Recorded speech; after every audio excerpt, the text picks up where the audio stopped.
Okay, so this video is a look at Star Wars A-Wing. This ship is from the Star Wars spin-off cartoon show called Star Wars Rebels, which is something I know nothing about. I had to look it up.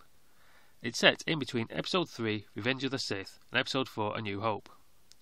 I used to watch the Star Wars spin-off cartoon shows, such as Droids and Ewoks when I was a kid, but the new ones don't interest me much. I think it's because they're a CGI cartoon, and I prefer the traditional cell animation technique. So why did I get a ship from a show I don't watch? Because it's still an A-Wing with the same shape and colour scheme as the A-Wings used on the assault on the Death Star in Return of the Jedi, and that's what I'm going to be using this as. Also, I used to play the N64 game Star Wars Rogue Squadron, where I flew these things and they were the fastest ships in the Rebel fleet. The only thing that let them down was the lack of a R2 unit on the back to fix your shields as you went along. Otherwise, they would have been my favourite ships from that game. I never had an A-Wing when I was younger, and you couldn't get them in the 70s and 80s run of toys. You could only get an A-Wing in a Star Wars Droids cartoon box. So I really like that tradition of A-Wings only being available through the cartoon shows carrying on. Back then it was Droids, now it's Rebels. This ship doesn't have many working features.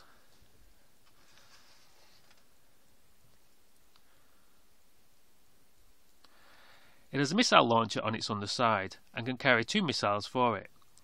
The missiles are Nerf darts rather than the usual plastic missiles you get with toys.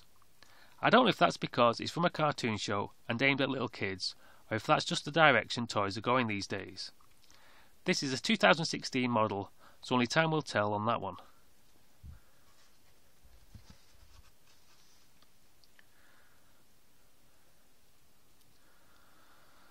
This A-Wing belongs to this character from the show called Hera Syndulla, who I know nothing about, except she looks like the same species of alien as Jabba's dancer from Return of the Jedi.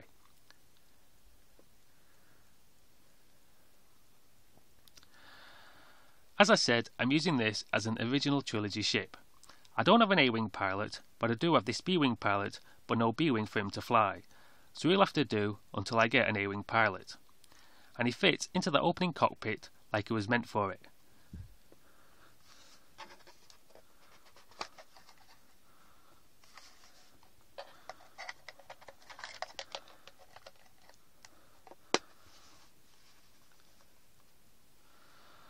Someone just needs to tell him where the nearest Death Star is now. Okay, so that was a look at a Star Wars A-Wing fighter, and hopefully you'll join me on another video sometime.